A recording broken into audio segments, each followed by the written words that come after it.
author of this newsletter, Alan Hallmark, a student in our journalism department for working on a master's degree before he left to take a job as a reporter in Oregon, where he got married and had a child, and life jumped in. But he, as I said, his name comes up quite a lot, and part of it was that through his work and the work of another student and the incredible work of the members of the Norris Community Club and the local residents, they were able to develop a city charter not a city charter, a charter to get the club recognized, so that they could get some time and space in front of local city politicians and elsewhere. And people started to really listen, and they were able to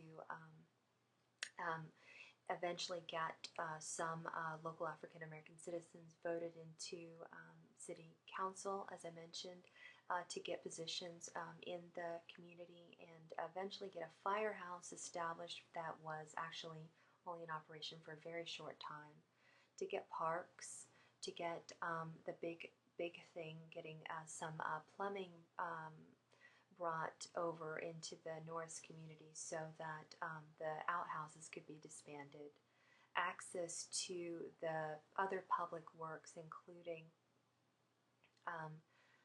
paved roads, which are a real problem in this area of the country, of course, because of the incredible stickiness of the mud, and just because this is the way we function.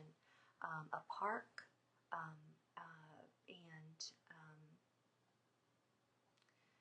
and street lights, and telephone service consistent across, and so forth. So here's Alan Hallmark writing almost 40 years later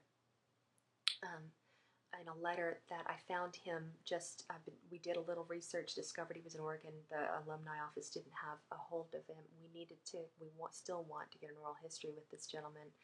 But this is what he wrote when we got in contact last summer. I came to Commerce as a student in September 1973, and I'm not sure when I started attending Norris Community Club meetings, but it probably wasn't until late 1973, maybe sometime in 74. The first meeting of the club was in the summer of 1973. Because I had been involved in, he puts this in quotes, the movement, as we referred to, the anti-Vietnam War, pro-civil rights, pro-women's rights, environmental preservation, etc. movements before I came to Commerce, I wanted to find out if there was some kind of movement in Commerce. I began exploring the town on my bicycle. When I crossed the railroad tracks into the black part of town, I was appalled. Probably on my second or third tour of that neighborhood, I found a tiny little building on a residential street that was too small to be a home. Perhaps it had Norris Community Club sign on it, or a notice of when the first meetings were being held, or else I asked around and was told about the club when it met. I just started showing up at a meeting, and my entrance pretty much put a stop to all conversation for a couple of minutes. As I recall, they tried to ignore me as much as possible for the first couple of meetings, but I kept attending, and gradually the ice melted and trust began to be built. The members were very interested in improving the infrastructure of their community. The streets were unpaved. The water and sewage systems were either often non-functioning or non-existent.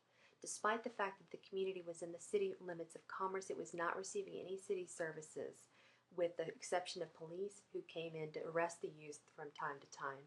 Because I had some journalism and organizational skills, I offered ideas about how to get the word out in the community and to the Commerce population at large about what good conditions were like there.